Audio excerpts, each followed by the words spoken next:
everyone, and welcome to I Love Music. Today we have a special interview with singer-songwriter Terry Guy from the UK. We did this interview in September, but we're going live with the interview video right now, today.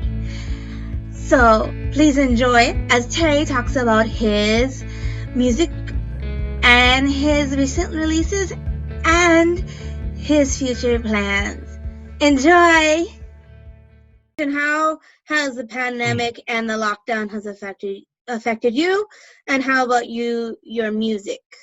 That was one of my questions. Because I've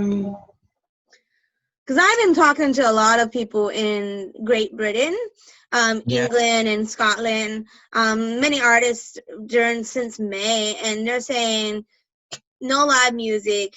The live houses are kind of like dead. And it's been a really hard, I want to say, year for them because they can't perform live, and that's where the spirit is. But they know that even if it's hard, they've been able to focus a lot on their music. As you're forced to lock down, you're not like, you can't move anywhere, so you have to work on a lot. You can stay in your house and work on music. So how about you? Sure.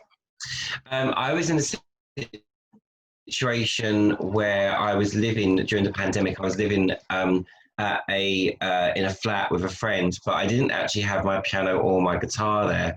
So it was actually really hard for me to actually feel inspired because, I was lonely and isolated.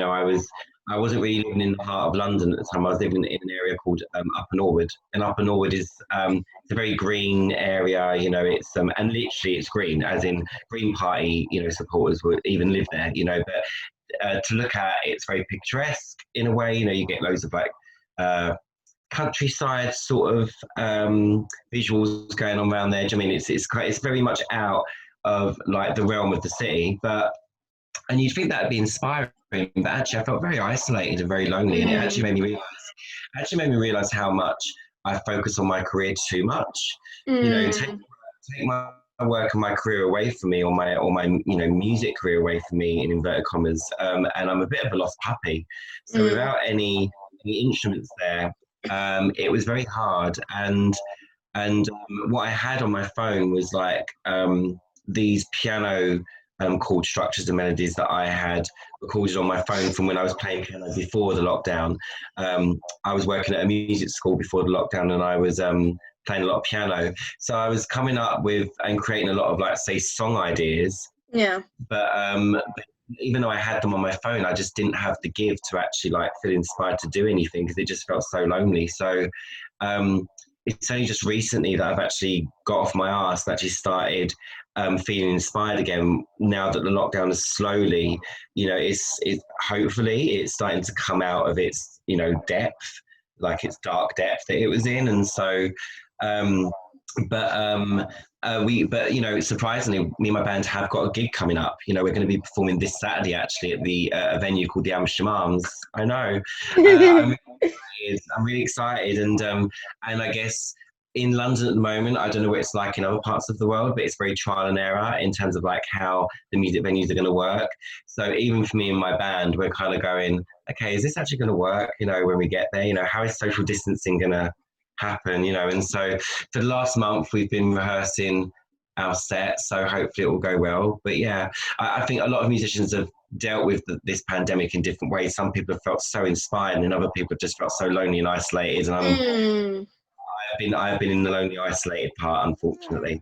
Let's talk about your newest single, "The Dirty Nasty Truth." What is it all about? It's actually lyrically, it's about me accepting being an addict, I guess. An addict of many sorts, but I think on this occasion it was specifically focusing on my drug addiction. And although I'm a recovering addict now, at the time I really wasn't. Actually, when I wrote that song, I was still doing it. I was still bang on drugs. I was trying to convince myself that it was over, and it really wasn't.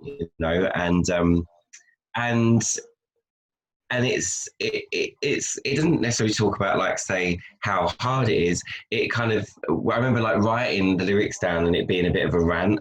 You know, there wasn't really anything poetic about it. I was just literally just, it was me just like any sort of words that were coming into my mind, any visuals that was coming to my mind, I was just writing down on paper. So it was anything from me being online on like a lot of like say dating apps, you know, me, you know, and seeing like the things that, you know, people were putting on their profiles, well, the things that men were putting on their profiles, you know, about their sexual needs, you know, and a lot of the like words that they were using to like list like their sexual needs, you know, would either come across, you know, internally, it would come across like it was internalized homophobia, or whether it would be like racist against people's skin color.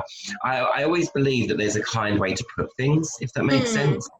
And there was just nothing really that kind about the way that they were listing their preferences, if you like. And so that was one of the things that got me during that time, you know, that I was kind of mixing in these crowds that, you know, that had like a really big chip on their shoulder. And so yeah, I'm just writing these lyrics down and then just going, how do I sing this? And then I didn't end up singing it. I just ended up like speaking it instead in the verses, because I just felt like that was a bit more suited. But yeah, that's pretty much what it's about. You know, it's about my truth. But I guess where the dirty nasty bit comes into it is, I guess, the way that it's the way that I guess a part of society that isn't understanding or sympathetic or empathetic towards that sort of subject matter can be very judgmental, and I guess to them it would be dirty and it would be nasty. So I just wanted to kind of flip it and be a bit sarcastic. Do you know what I mean? So, you know, yeah. You want to share? What do you want listeners to get from it? Do you want them to get inspired, or just know the real deal, or Yeah, I want them to feel unashamed. I think that's the point of the song, is that I'm kind of throwing it out there, even in the title, saying, yes, it is dirty and it is nasty to a lot of people. But actually, to people that will understand, they'll be sympathetic and empathetic and actually say, this isn't dirty, this isn't nasty, this is actually something really tragically horrible that you've obviously gone through. yeah. And more people should be talking about it. More people should be talking about why they're depressed, why they're feeling anxious, why they result to drugs, why they result even to addiction in general, whether that's love addiction or sex addiction or you know, the addiction to help people. You know, addiction can be a horrible thing, even when it's as beautiful as helping others, because, you know, if you're addicted to something, whether it's helping other people or loving somebody, it creates an imbalance in your life. You know, that's what addiction does. And it also, it sends you down a path of self-destruction, because you end up not helping yourself. And that can be shamed by a lot of people, you know, that don't understand what it is, and also that just want to be nasty about it. So what I want people to get from the song is just to be unashamed and speak up more for themselves, you know. That was the point of me writing it, was that it was just a moment of me feeling less ashamed of admitting it to myself. So I could really, I could share, I can like connect with that. Holding in, feeling ashamed, not being able to find help, you know. It can be very lonely, it can be very isolating. Yeah. Especially when there's people around you that tell you to be quiet. Because, you know, if they're telling you to be quiet, then there's no room for you to emotionally express yourself, and then you end up becoming mentally and emotionally damaged for it, you know. So it's all round, it affects everybody the less open I think people are about it, I think. And so I think that's what's really helped me personally, to actually speak out loud and actually say unashamedly, this is actually a problem that I have. And actually it was actually quite liberating in a really fucked up way, to say, actually, like I am an addict, and I think I've been an addict most of my life. I've just never always been an addict to this one thing. I think there's always been other substances in my life for other things that are missing, whether it's been sex, whether it's been alcohol, or whether it's been, addicted to, piling all of my energy into my career. I think that like there's always been like somewhat of a substitute involved. And so to actually announce that, not just on this song, but in public with my friends, even when I told them, it just felt really liberating. And I think it must do for most people when they accept it. You know, it's the kind of the first start to going, okay, I know what's wrong now. Now I need to work on this, you know? Also, in your press release, you said that this is that this song is to stick up a middle finger to racism, homophilic, body shaming, and online bullying. Could you explain more about this? I think you kind of did with like sharing your experience, but any other words you want to say about this? Yeah, I guess I just found it really funny. And I guess the reason why I mentioned that in the song was because I just thought it was really, one for a better word, funny. That, you know, there will be people out there that will be very quick to shame me for being a drug addict and having like these addiction problems because I've probably felt depressed in my life at certain points or lost. But then, you know, there was all these other people like, you know, judging others for you know, having you know, let's say unacceptable body shapes, which I think is ridiculous. So we're talking like if you're not toned, if you're not like slim, then you know you'll get crucified. You know, if you're not the skin color preference that you know that person wants to go for sexually, then they'll just immediately put the word no in front of like black or white or Asian. And you know, or they'll put like, you know, on their profiles, you know, some of these men on these dating apps will say things like no fats or no feminine guys, and the word no is such an official word to use in them situations. I think, you know, it's you know, the word no means not at all. So to put not at all against feminine people or fat people or black people, it's really disgusting, I think, you know. And so I just found it funny. You know, I guess the point of the point of that part of the song specifically was kind of me pointing out that people will be so quick to judge me for taking drugs or, you know, for being an addict or whatever.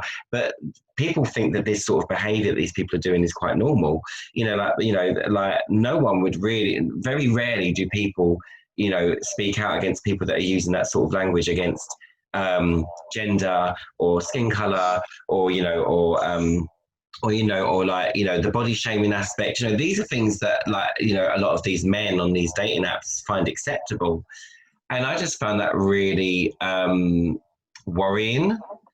I think it just lets down the LGBTQ plus community dick, and it just and and I just, yeah, it was upsetting as well. It was actually really upsetting to see that, really upsetting. You know, people would have thought me being on those apps that I would have put a similar thing on my profile, but I've got too much like morality, you know, to do stuff like that, you know. And so it maybe for some people that hear the song they might think that comes across self-righteous, but you know, it's my opinion. And I just thought it was really relevant to what the song was about. You know? So you mentioned the song was done mostly in spoken, and you said it would just naturally came out. There was no like, no plan for this beforehand, or? Naturally, I'm always like trying to find melodies for my songs. It just wasn't working. I was like, how do I sing this? You know, my songwriting process is really all over the place. Like sometimes I will have like a melody or a chord structure in my head, and I'll be like, right, I have to get to a piano or I have to get to a guitar and like figure this out. Other times it will be like lyrical ideas that I have, or sometimes I'll have like the whole song just appear right there. Yeah. And then other times I'll just be jamming to myself in front of my piano or my guitar and just naturally, you know, my juices will be flowing really well and I'll just get like loads of ideas, you know. But on this occasion, it was like a diary entry when I wrote the verses for that song. And I didn't want to change the lyrics. Like my great instinct was saying, don't change them. But then at the same time, I was like, well, how the fuck am I going to sing this? Because this is all over the place. Like, you know, the lyrics were just all over the place, you know, like, and so in the end, when I was strumming like, you know, the G chords, like the D or the C or whatever it was, you know, I was like going away with my guitar. I just started talking them and I thought, actually, maybe this is where the song wants to go, you know, and so I just left it at that. I thought I'd try something new in it, and I was happy with it. Yeah, pretty much. So it was me just like trying out a new idea. I may do it again. I may not do it again. Yeah. With the song. I don't know. Was there any musical styles or like a song or any musical genres that you got inspired by this song?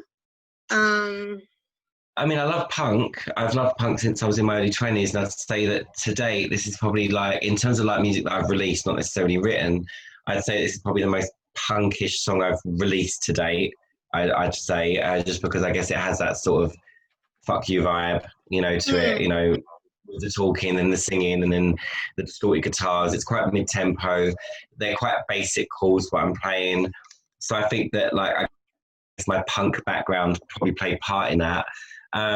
But what's funny is that like the chords the chords that I used for this song were actually it was the same chord structure that I'd used for a previous song of mine that I wrote years ago called "Beat Up My Boyfriend," and and that was a proper like punk pop rock sort of song that never got released. So I guess I took the chord structure from that and just placed it on this and kind of did something different. So yeah, I guess this particular song, I'd say there was definitely like a punk edge behind it, probably. Yeah. So this is like that song 2.0, basically. Are you thinking about releasing the other song or just that? Oh, the other song? Oh God, no. That song is way too old. It's way too old. Oh, okay. Yeah. It's like I'd say that it's probably like I think that song is like, oh God, like over 10 years old. Oh, okay. It's an old song, yeah. And I recorded it years ago. It just never saw the light of day, really. But yeah. But yeah, I'd say that my background musically has been a bit all over the place, to be honest. So there's always like with some of my songs, there'll be like different, I guess, influences or inspirations behind them, So. Did you go to the studio or did you work with any producers? How did you record this during the lockdown? How did you record this? So actually, a lot of the stuff. So the stuff that I've released this year so far, the Dirty Nasty Truth, and there was also a song called Ticking, yeah. which I didn't actually release that officially. I just did like a lyric video for it on YouTube as like a taste of what the album will sound like. But all of this stuff was recorded way before the lockdown. Okay. Yeah, in fact, a lot of it was recorded in 2017 and 2018. Okay. The reason I've taken so long to put it out there is because last year was my final year at university, so I kind of had to do the right thing of concentrating solely on my dissertation. So that was kind of like my I just decided to take a year out pretty much. Yeah. And truth be known, the album isn't really finished yet. The writing's finished, but the recordings haven't been finished. And at the beginning of this year, I was ready to actually go back into the studio to record the rest, and then the pandemic happened, so it was bad timing. But But the stuff that I've been releasing and the stuff that I will release this year will be stuff that, yes, it's from the album and it was recorded before the lockdown, but it's stuff that people haven't heard before, so I'm hoping that people will like it. And me and a producer called Frank Ginelli, he's a blues rock musician. Yeah. We pretty much produced, like I'd say, the first 3/4 of this album together. Okay. And the rest of the album, I'll be working with a producer called Julian Chown. Julian Chown is this amazing multi-genred, producer who I've worked with previously, and actually a lot of the stuff that I did in my 20s, he produced with me, and he produced a couple of songs on my first ever EP that I released back in 2017 called Bring on the Fire. And so I thought it'd be really great to kind of bring him back in and kind of, throw some songs at him and be like, hey, let's work together.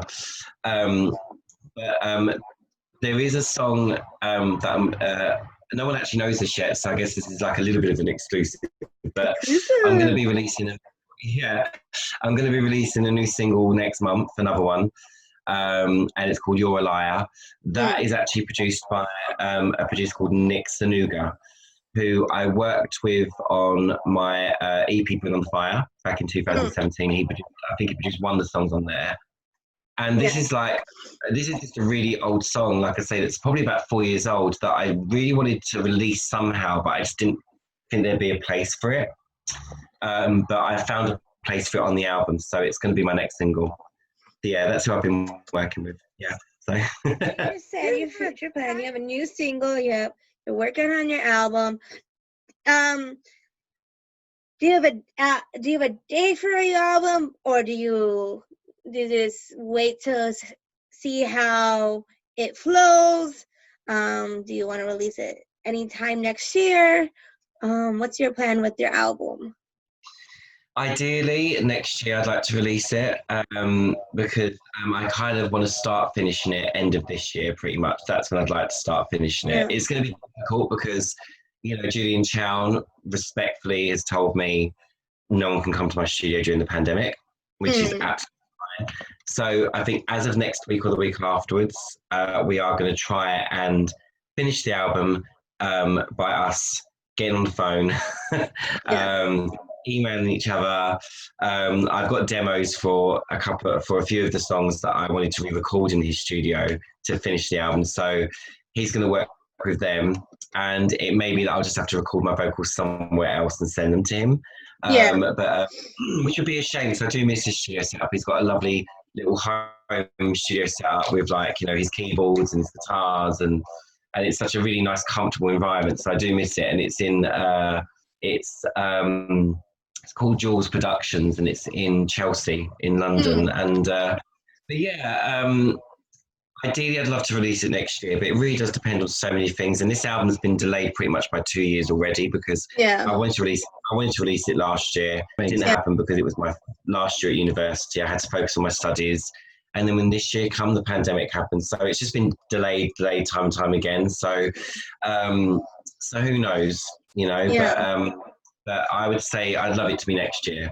But we'll see what happens. It's just really fascinating how music technology will go from this, Yeah, it is difficult. I mean, I'd prefer to be in the same room, definitely, as the producer and the musicians. But yeah, it's just a sign of times. It's just what we've got to do at the minute. Do you know what I mean? Yeah. And then you have a gig.